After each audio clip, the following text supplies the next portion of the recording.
بسم اللہ الرحمن الرحیم۔ السلام علیکم ورحمۃ اللہ وبرکاتہ۔ صرف کلاس ہے اور ہم نے صرف کے قواعد الحمدللہ مثال کے جو قاعدے ہیں، قانون لگنے والے ہیں، وہ ہم نے پڑھ لی ہیں۔ آج ہم ان کی مثالیں کریں گے۔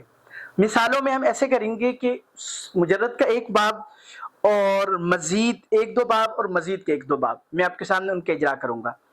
پہلا باب جو مجرد کا ہے، میں نے آپ سے کل ذکر کیا تھا یعیدو، ٹھیک ہے، اس کا ہم اجرا کریں گے۔ یہ اصل میں کیا تھا؟ یوعدو، ٹھیک ہے۔ اب یہاں پہ کیا ہو رہا ہے کہ یا واو ساکن ہے، فا کلمہ کے مقابلے میں ما قبل اس کا مفتوح، تو اس واو کو گرا دیا مضارع کے فا کلمہ کے مقابلے میں۔ اس قانون کو آپ آسانی سے یوں یاد رکھ سکتی ہیں کہ جو واو ساکن علامت مضارع مفتوحہ اور کسرہ کے درمیان واقع ہو، علامت مضارع مفتوحہ اور کسرہ کے درمیان واقع تو وہ گر جاتا ہے۔ تو علامت مضارع مفتوحہ اور کسرہ کے درمیان واقع ہو رہا ہے تو اس کو گرا دیا، تو کیا رہ گیا؟ یعیدو، ٹھیک ہے۔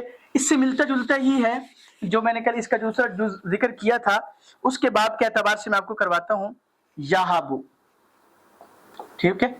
یہ دوسرا ضابطہ یہاں پہ بنتا ہے علم صرف اخیرین میں، یہ بہت آسان لکھا ہوا ہے کہ اگر مضارع میں عین یا لام کلمہ حرف حلقی ہو اور واو ساکن علامت مفتوح یعنی مفتوح کے درمیان واقع ہو تو واو گر جاتا ہے۔ تو دیکھیں اصل میں کیا تھا؟ یوہبو، ٹھیک ہے۔ اچھا، اب یہ تو ہو گیا صرف صغیر کا مضارع کا۔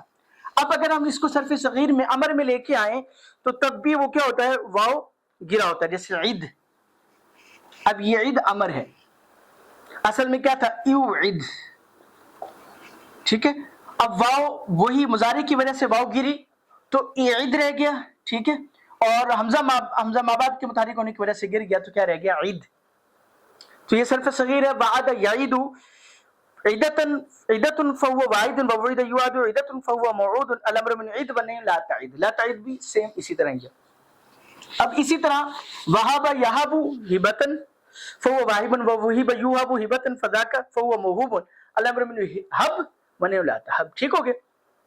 اچھا، اس میں باب یعنی ایک مزید کا باب ہم کر لیتے ہیں یہاں پہ صرف باب افعال کا۔ اوقد یوقد ایقادا فهو موقد، چونکہ وہاں پر واو تو آ رہا ہے یوقد میں، ٹھیک ہے،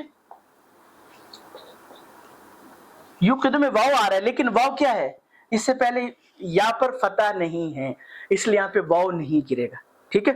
اچھا، ایقادن، یہاں پہ وہ دوسرا قانون لگے گا جو کل میں نے میعادن والا کروایا تھا، ایقادن، ٹھیک ہے۔ ایقادن اصل میں کیا تھا؟ ایوقادن، ٹھیک ہے۔ تو واو ساکن ہے اور ما قبل اس کا کیا ہے؟ مکسور ہے، اس لیے اس واو کو کسے بدل دیا؟ یا سے بدل دیا، ٹھیک ہے۔ اسی طرح اگر مثال یائی میں آ جائیں تو مثال یائی میں ایقن یوقن ایقانا فهو موقن ووقن یوقن یوقن، ٹھیک ہے۔ یوقن میں وہی یوصل والا قانون لگے گا، یوقن یوقن، ٹھیک ہے۔ اصل میں کیا تھا؟ یوقن، ٹھیک ہے۔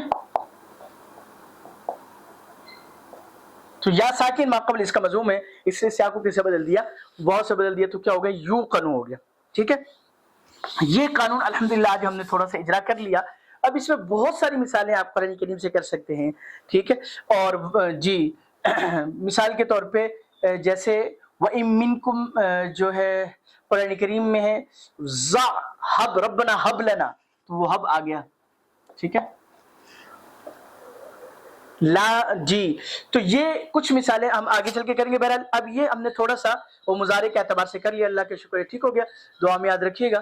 السلام علیکم ورحمۃ اللہ وبرکاتہ۔